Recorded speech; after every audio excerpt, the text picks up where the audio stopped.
nobody's perfect, right? If you're going to be in a culture where development is a part of it, where you're raising up people from within, almost all of our staff, all of our elders were raised up from within. We didn't hire them from outside, using the metaphor of a high school coach for a college coach that we talked about earlier, diamond in the rough. We raise them up here, which means that giving people a chance to play and coaching is what leads to getting better. And even if you're an NFL quarterback, we're in football season, right? If you stop learning and growing, that becomes your lid. And if you're a coach or a leader on a team, that lid becomes the lid for your whole team. And I don't want to be the leadership lid. I want God to determine how big something gets or how small it is, but it's not built around my arrogance or my pride or my shortcomings. It's built around the size and the scope of the mission as God determines it, not based on my sinfulness or arrogance, which God will work in spite of. Right. But I don't want that to be the reason why we as a team falter or stall.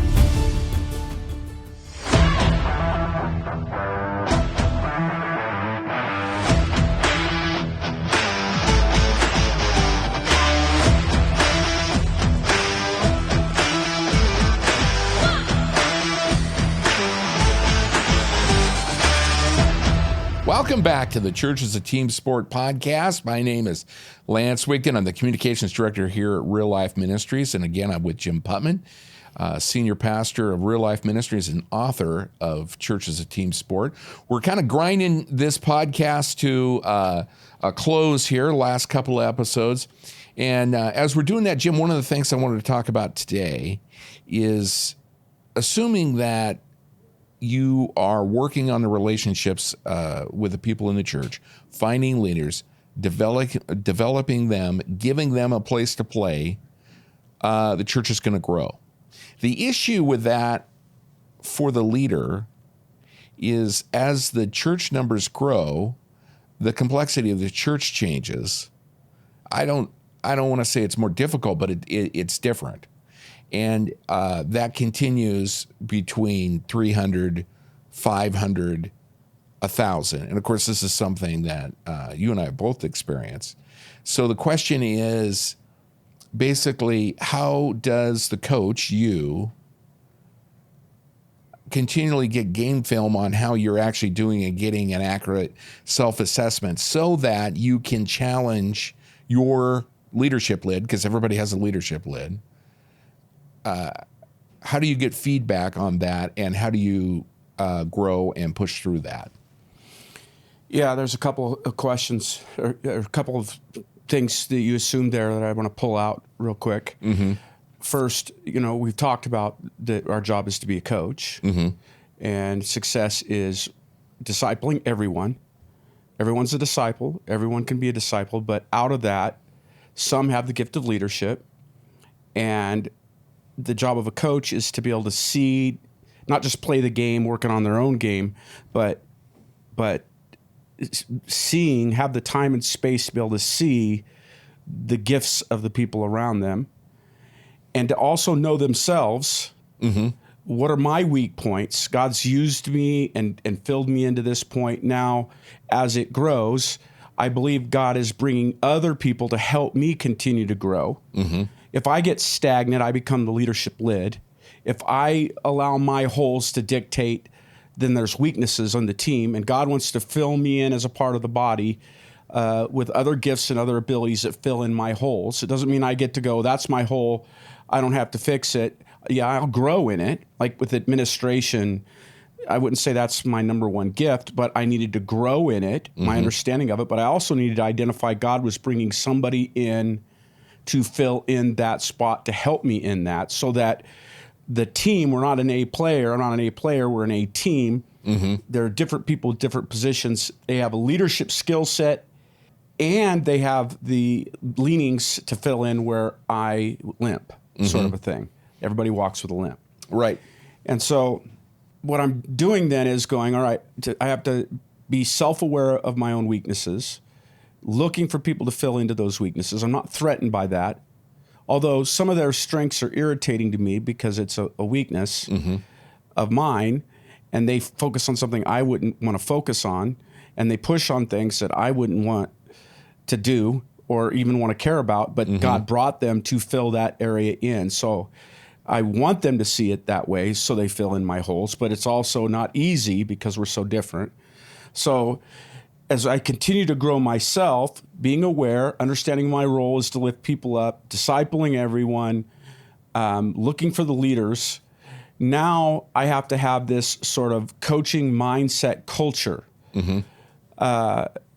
And I have to figure out, how do I, as a coach, model that it's okay to be coached so that it becomes a part of the culture to be coached and to coach others so that we all get better. Does that make... Yeah, I think that does make sense. It brings up another couple of questions. So for one thing, I didn't think about this, when we started, but as we grew, I noticed there was a lot of people early on that guys that felt like they kind of invited themselves into your circle to give you feedback, whether you ask them to or not. And how do you distinguish between the advice that somebody's giving you, because it's basically it's communicating to you from your blind side, so an area that you're not going to absolutely have perfect vision on, and they have an opinion and they're telling you this, but they haven't been around you long enough, and so you essentially, how do you know this is someone that's been brought from God, and how do you know that their opinions are correct when it's hard to see what they're even speaking into. And I'll give a reference to this, which is, David was on the wall and his guys said, hey, you don't have to go to the battle anymore. Why don't you just stay here? And that led to some very difficult things in David's life. So how do you weigh that up when you're hearing things like that?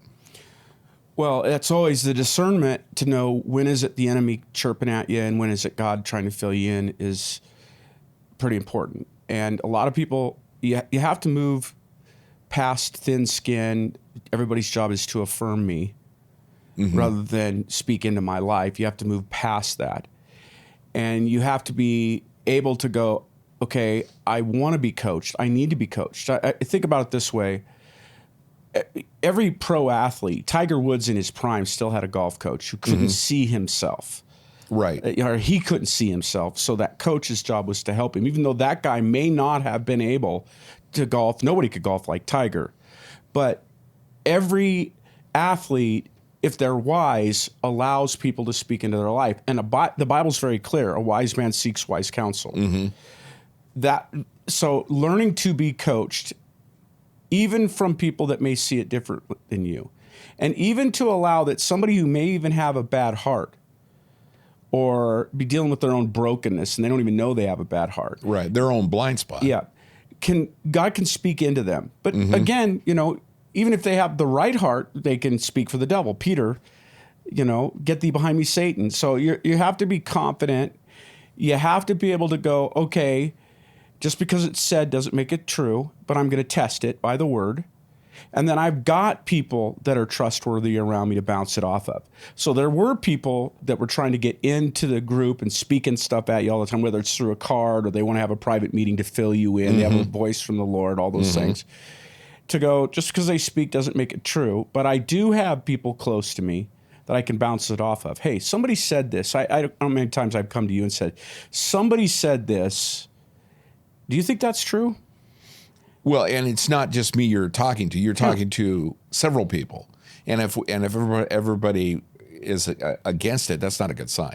Or they affirm something. Maybe somebody said, I think, Jim, you're wrong about what you said in that message about this. Or maybe because you're being strong in your opinion, you're being arrogant or whatever. And I go, I don't think I'm being arrogant. I think I'm confident that it's true, but maybe I am.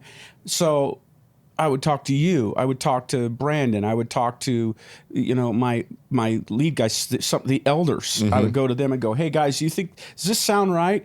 I would talk to my dad, and they would go, you know what? I think you ought to pray about that.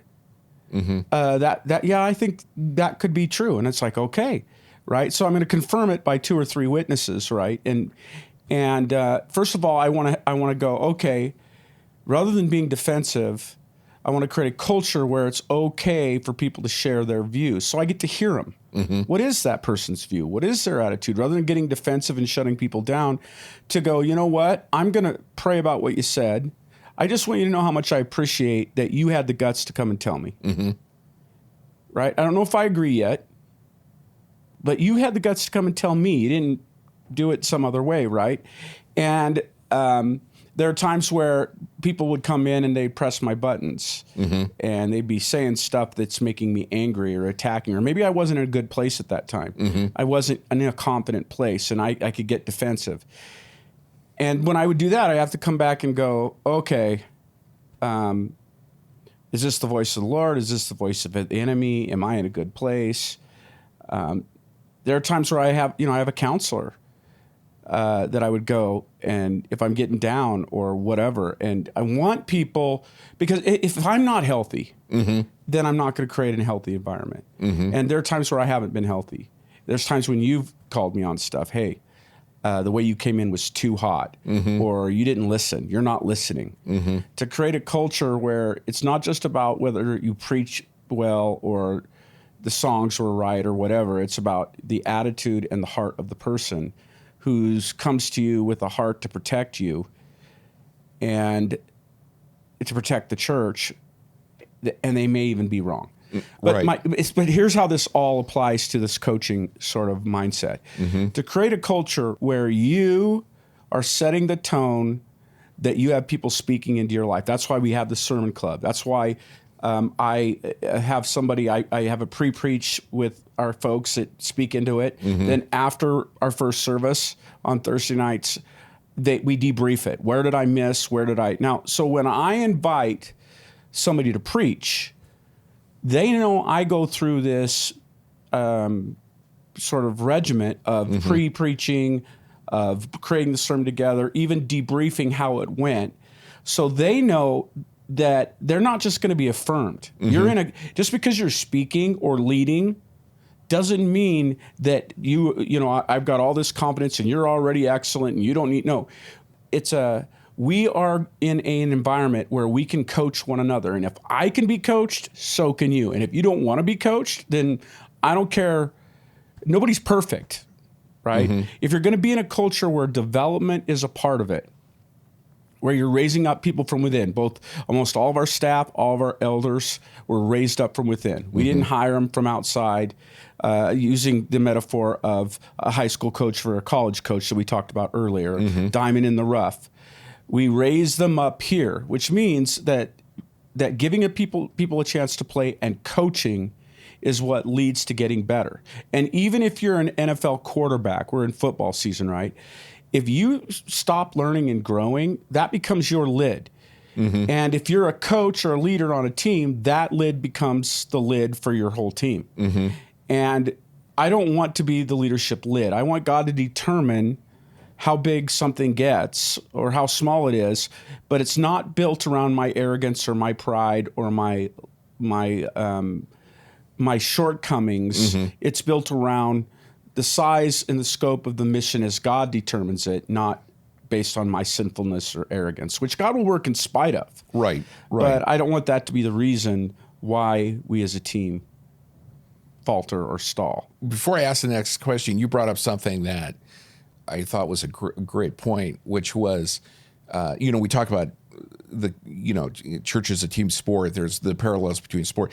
If you've got somebody that's saying, hey, I don't agree with your performance, or there is something wrong with what you're doing, but you said you go to your counselor sometimes. There is the potential that you could be performing all right, but the problem is you're injured. In this situation, you would be in a bad place mentally or physically now at our advanced ages. But that's a separate topic that needs to be taken care of, and therefore you have to filter some of the information that you're getting. because it's not pure coaching. It's time for you to go on the IR for a while, or get some physical therapy so you can get back out on the field. There are times where you've had some traumatic experience, and if you're leading with the team, it means that there's other people that can step in and play. The devil will convince you that you have to play. It can't work without you. If that's true, then it's too much you and not enough Jesus and the team. You'll have people using the David experience that are supposed to be your friends that are saying, you don't need to come down here and fight with us. Go sit on the wall, right? And you don't know whether to believe that or not. But there are times where, you need to be with it where everybody else is at, and you need to stay in here and hang in there. But there are times where you're not too important to be at the war. That's what they were saying. Yeah. But you are hurting and struggling. So now we need to get you healthy. While that's happening, the team that you've created can step into that gap. The God can work through other people. God's the hero story. You're not. The devil will run you out there till you die. Or he'll tell you you're too important to go out there. And, so there's all these voices that you have to discern. So you have people that are filling in the gaps in your leadership. Like if it's administration, you need somebody who is an administrator. But then you've got people that aren't really, it's not about just your gaps in your leadership skill. It can be a gap in your emotional and spiritual health that you need to step back and work on that, because it's not just about what you can do, it's about who you are as a person. And out of the overflow of the heart, the mouth speaks. Like a whitewashed tomb or a cup filled with filth. Jesus says, clean the inside of the cup. Abiding in Christ, there's a capacity to learn skill sets, to preach better. Or I know people who don't preach very well, but their hearts are gold. They could learn to preach better if they actually had an environment where they allowed people to speak into that. And you had people that were coming alongside to give honest feedback. There has to be a place where there is honest feedback. And Christians are so bad at giving it and accepting it. They think, well, I'll just keep my mouth shut, and because I'll just be polite and I won't say hard things. Well, love sometimes says hard things. Or I'm going to be a truth teller and tell you the truth, and I'm not going to be filled with grace and truth, just truth, And so then it becomes vindictive or angry. But how do we create a culture where we do this together as a team? And, in a culture of coaching, to create, I need feedback. Even as a leader, I need feedback about how I'm doing from those below me on the org chart. I need to care for them. Now, that doesn't mean they're always right, because they're not sometimes. They could be broken too. But do you have an environment where we can be open and honest and talk about those things? Is super important. Okay, so now I'd like to talk about making changes, and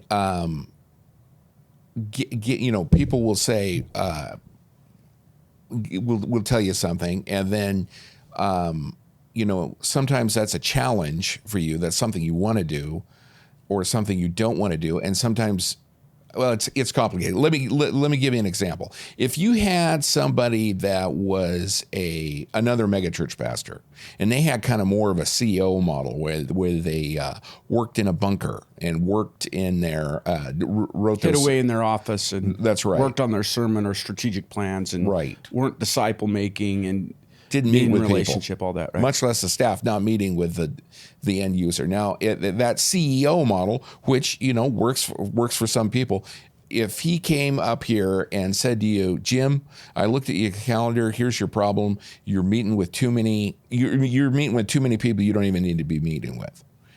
You should just focus on your sermon and go. That would be something that would be a challenge for you to do, and it would be uncomfortable. But you would reject that. Yeah, I would reject that for biblical reasons. Oh, okay. I would reject that because, first of all, we're a disciple-making church, and I can't ask other people to do something I'm not willing to do. I can't ask people to be in relationship, coach, share their burdens, pastor, shepherd people, create a shepherding culture if I'm not going to lead the way.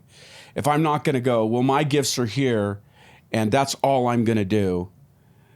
I just can't ask people to get out of their comfort zone and do things that I'm not willing to do.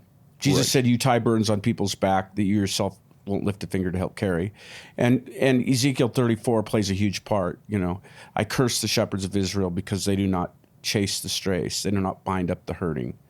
They do not feed the sheep, right? They only take care of themselves. Mm-hmm. Now, let's say I'm a high-level shepherd, but I do need strategic help. Mm-hmm. Well, I need to get better at strategy, but I also need to bring in somebody who, on my staff, that thinks strategy.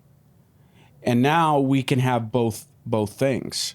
Mm-hmm. Let's say I'm really good at strategy. I'm not great. Shepherding is harder for me. I'm going to shepherd because I'm called to shepherd my small group, people on my staff as best I can. I'm going to do that. I'm going to learn to do that. I'm going to grow in the fruit of the Spirit because all the fruit of the Spirit are relational. So you can't say you can't be better at relationship. Mm-hmm. The Holy Spirit's going to help you be better at it. You need to be. But if that's not my strength, then I'm going to bring in a shepherd that has a shepherd's heart. I'm going to have to help him understand there is strategy because a shepherd is all about running to the hurting people and caring, and they can get so sucked into that they don't think strategically. And with mass numbers of people, you can't shepherd every single person. No. So you have to create a culture of shepherding. So you have to have a leadership understanding of that role if you're going to be at a high level of staff. But that's what I mean by knowing your own skill sets, getting better at your weaknesses, but bringing in people who fill in those things, and we work together to create a leadership structure where all those things are happening. Mm-hmm. So it isn't just about your comfort level. So therefore, like if it's uncomfortable, this must be something I should do. It's the comfort or uncomfort isn't the question. The question is there a biblical principle behind it? Yeah. And if there is, then it doesn't matter whether you're comfortable or uncomfortable. Right. If you have a CEO model, the way I hear that is you have an elder board that acts more like a, they renew your contract, they let you run the whole church, and so you're running the whole thing, and the only time they'll step in is if there's a problem. Mm-hmm. Board of directors kind of thing. And they may not even live in that area, right? In our model, if I have a board, they're all disciple-making, shepherding, caring. They're not just business deciders because they're good at business. Mm-hmm. And they're not hands-off unless there's a problem. They were brought on to be a part of this. There's a plurality of elders, and I'm not just in my office telling my staff what to do, hiring and firing and setting strategic. No, I mean we're not in a business. We're not an organization. Although there's organization, God's a God of order. We're a church family. We're a body, and so while there's some things that I may learn from a CEO about, like I didn't know anything about hiring, and the church. There is a hiring organizational, but we're not a business first. We're a family first. So how do I keep the biblical things first? I can learn some things from business, but I'm not going to take our cues from business. Mm-hmm. And you made a great point about the elders. If the elders aren't going to let you steer in a CEO model when they themselves don't agree with that, and they are people that are getting their hands dirty. So why would they let me? Get my hands dirty? Yeah, absolutely. That's a great point. We've seen the church grow, and one thing that we didn't know what we knew or didn't know is the complexity as the church grows.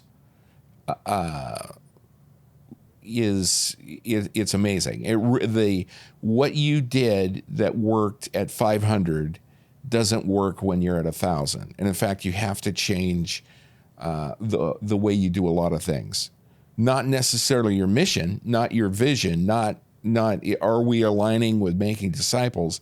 None of that. But the way that's done organizationally changes a ton. Therefore, the roles of the people around you also have to change. A lot of what they're able to do and what they're supposed to be doing. The question is how do you, I've been asking you questions about how do you coach yourself and how do you make changes? Now, the question is, you've had some people that potentially have been around from the beginning and have made those changes through the growth. Now we're up to another growth ring, and now some of the people's talents, their leadership's lids are being exposed. So the first question is, how do you evaluate that? And then the second thing is, if there needs to be a change, how do you handle that? It's a big one. It's a big one. There's a lot to that. You're right. There was. We've always had some biblical principles, and we've always had a mission and vision. As it grows, you're assessing: are we accomplishing that vision and mission? Mm-hmm. And there's a support structure, a way. People in job roles and responsibilities that support whether or not you can accomplish those goals. When you start to see accomplishing those goals wane, mm-hmm. now you go, all right, what are the principles that have to be intact, but now what structures do we need to support that? Mm-hmm. And so that might mean we go to, we start with a community pastor and we have 8 groups, Brandon. Mm-hmm. Right now, so Brandon now has 25 groups. What he was doing with 8 groups doesn't work with 25 groups. He has mm-hmm. to change the way he does things. He had to bring on coaches, right? Volunteer coaches who helped do some of the work that he was doing for all of the 8 groups that he mm-hmm. could do. He can't do everything the same way for the 25, but the same things have to be done. Okay, if you're going to fulfill all those principles. Well, now you're at 100 groups. Well, one person can't do that. Now there's 2. Mm-hmm. Okay, and or 3. All right, so now the org structure changes. Now, maybe you've got a guy. You have to scale how much. Like we used to say, we want 1 staff for every 100. Well, you can't scale that financially. When mm-hmm. you get up to 1 per 100 at 2,000, the finances right. don't. So now you have to go, well, we're not going to hire it done. We have to use volunteers. But let's say I've got a guy who can work with 10 leaders, but his capacity, his capability, we'll coach him to try to help him make it to 20 leaders. But let's say he can't make it to 20 leaders. Mm-hmm. It's just not a skill set that right. he has, and he's not good at it. It's not a want-to problem. It's just Jesus talked about the one with the talent, the 2 talents, the 5 talents. Mm-hmm. You've got to have a 5-talent guy, but you've got a 2-talent guy. Now, what you have to do is go, okay, this isn't just about a job. You're part of a family. Mm-hmm. All right. So how do we love you and help you understand that this doesn't mean that you can't be on the team. It's just you're not in the same role on the team. Mm-hmm. Now, the devil will play all kinds of games in that. Because if let's say you lose the job part of it, mm-hmm. I can't pay you at this point to do because you're 2 talent. Mm-hmm. I can't pay you what I would pay a 5-talent guy, or I can't afford to pay you and him. These are all decisions that you have to make. And it doesn't always go well, mm-hmm. right? They have to know they're loved. They have to know that they're still part of the team. They have to know that, that this can't be the role they're in because I have to care about you, but I have to care about all the other people too, right? And so hard decisions have to be made. You have to do it in a loving way.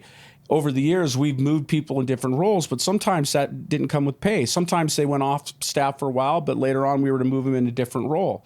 And we had a place for them to play over here where they were paid, and we would move them, but sometimes we didn't.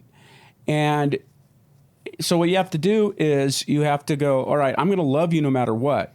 There are times where I've said, I can't pay you mm-hmm. for a job, but as you transition, we're going to help you as a brother or sister. I'll go sell something personally mm-hmm. to help pay you so you can find a different job.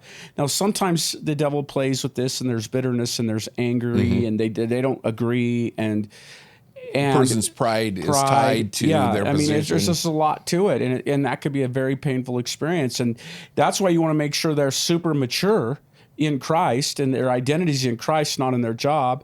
And if you're discipling people well, that makes this, and you put a mature person into a leadership role, they can understand that, and it hurts, but they make it through it. Sometimes you find out you elevated somebody that wasn't mature, or they were, but they're not right now in this position. And so this is where you fight for a relationship, but it doesn't always end well. So I'm not promising that. You can do your part as well as you can. They have to choose theirs, what their part is. And so that's been hard over the years. But if you don't make the shifts that you have to make, it does impact, it becomes a leadership lid. If you allow someone not to do their job well, it puts pressure on the other people.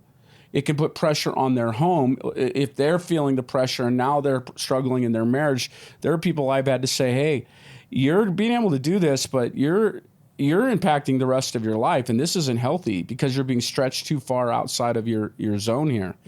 So I need you to move back into a volunteer role instead of a paid role so that you get a job that you can do and it's effective and it's not messing up all the other spheres of your life. So these are all considerations that you have to, and the more relationship you have and the more mature that they are, the more you can get through those times, but it's not easy. Now, you're looking at things, you're making assessments on your own, and you do that because you're a coach and that's part of your role. How do you make sure that what you're seeing about that other person's performance is accurate? Yeah. Here's the deal. I don't have anybody who lies on my team, but I do have people that don't see the truth. Yeah. Okay. So, and that happens to me. That happens to everybody.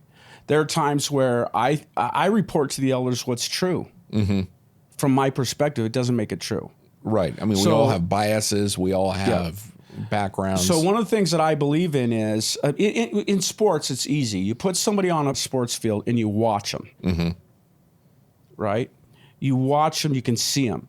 When I put somebody in a leadership role and they're working with volunteers or other staff, I can't see their performance, because if I come in the room, that changes how it works, right?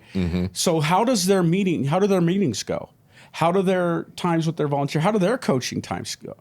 When I ask them about that, they're going to tell me what they think is true, but that doesn't make it the truth. Yeah, I was brilliant, or I was terrible. Yeah. I think about one of my sons was in wrestling, and I'm a wrestling guy, and he comes about a week and going, my practices are terrible. I'm just stinking right now. And I'm like, wow, well, I'm gonna come and watch, and I'm watching the practice, and man, I'm just thinking he's doing great, right? He's working hard. He's doing the things that really matter. And after the practice, I go, well, how'd you think it went? He goes, oh, it was terrible. I was terrible today. And I'm like, okay. No, you weren't. You're not seeing accurate. Then I've had times where I'd go and watch my son practice, or I'd hear about, it's amazing. I'm just tearing things up. I'm just doing great. I'd go watch, and I'm like, okay. None of us see the truth all the time, but we can't see it. So what I have here is this policy that I'm going to go and have meetings with people below my executive team, and they have to be okay with that, right? What they need to know is I'm going to go and say, how's the meeting? Oh, well, I'm really struggling. Okay, well, tell me about that. Because what about the leadership are you struggling with? And I want honest feedback, not so I can fire the guy, but so I can coach the guy. And then if they're having a problem, I'll say, I need you to have that conversation with him. You have 1 week. And I'll ask, have you had this conversation? Well, I don't think he wants to hear it. No, that's not how it works here. You need to be kind. You need to be considerate, right? By the same token, my E-team guys can't see what's going on from my community pastors with their volunteer coaches. And so we have to find out how you're really doing so we can coach you, which means you have to have a culture, going back to even the Sermon Club. I get coached. You're going to get coached. I get feedback from my sermons from people, and they go, yeah, that wasn't clear, or that wasn't, or you just seemed angry, or whatever. I get feedback. You just have to go through the right steps. Now, if somebody wants to come to my office and report on something versus me seeking it out, I'll go, okay, have you talked to him? Have you shared this with him? If you're going around him I'm not going to hear this till you go and do that. Well, what if he fires me? No, they don't get to. Around here, the policy is if you'll share it with them and they don't agree, you tell them you're going to bring it to a third party so that we can hear this together. Right. But creating a culturing, rather than just do what I say, affirm me, I'm going to tell you, but you don't get to tell me. That reeks of lording it over people. That reeks of business world, CEO's disease, lack of input, a lack of sharing. Now, there's an org structure and a chain of command. You have to go through, and even on our team, like the E team, it works like this. If the E team disagrees with maybe an attitude I'm having or a decision I make, they have to share it with me. As an individual, maybe the group as a whole disagrees with me. If they do that, and we don't agree, the policy is they get to bring this to the elders. They can't go around me to the elders. They get to bring it to the elders once they've done it. They've only done it twice in 25 years, but they've done it. One time the elders agreed with them. Was I okay with that? Do I want what's right or do I want what I want? Do I believe that God actually brought people on our team to bring their wisdom or just shut up and do what I told them? You see what I'm saying? I do. And, you've talked about in this podcast several times the benefits of a trickle-down accountability and a willingness for you to be coached, and brings a culture of everyone wanting to be coached and better. And really, that is so important, because otherwise, if you don't have that, then you have people, regardless of what part, where they're at in the church, that are saying, no, I'm bigger than the growth of the church. My leadership lid is more important than what God can do through his church. They're threatened by somebody maybe taking their role. But success is raising up people who could. Right. Why would I be threatened? And now they may think they can and they can't because they're naive, and certainly that's true. They don't want to know what it's like to be a senior pastor. But success is you have raised up people who are ready to take that next step, and you're not angry about that. You're excited about it. Now, if they're immature enough that they want to try for a coup, or they're unwilling to wait, or all those things, well, now they may have a skill set, and even some abilities, but who they are as a person isn't okay. So we've got to deal with that. But a lot of people want to protect their spot. They want to have everything. They don't want feedback, and they'll take that to their wife too, their kids. Do what I told you. But your kids can actually say some things. Your wife, everybody needs a helpmate. God thinks we men need help in the home. If you aren't going to listen to your wife, if she didn't bring something to the table to fill in, to see what you don't see, you don't understand. She was brought to you for that purpose. That is God's blessing in your life. It's the same with other people. Now, that doesn't mean they're always right, and you need to discern that. But if they're always wrong and you're always right, you got a pride problem, and you will be the leadership lid. And really, nobody wants to be there. Accountability is so important. In fact, one of our elders helped develop a 360 assessment that we have used over and over again, and you've been able to give that to other people, and then you can get a better idea of what's going on. You could talk about how that's impacted. Yeah, Jim Harris and one of our elders, and you and me, the three of you put together an anonymous 360 assessment, so that we could give it to our executive team for me, to give it to your team for you. We even use this for our elders. The way it works is you give it to your wife, to people that you're leading, and it's anonymous. And then what it does is it sort of rates you in specific areas of leadership. And then now you get an honest feedback of where others see you in your blind spots, or do you have a blind spot? And one of the hardest things is accurate self-assessment. I remember in that assessment, it judged me high in, what was it called? It judged me high in that I was authentic or transparent. I was a transparent leader. It showed me weak in emotional self-control. and high in influence. So here's how it all played out. I'm going to be authentic and transparent about how I'm doing. I thought that was a win, being real who I am. But I'm high in influence, right? So now, what it was doing was I was influencing people towards, struggle when I was struggling.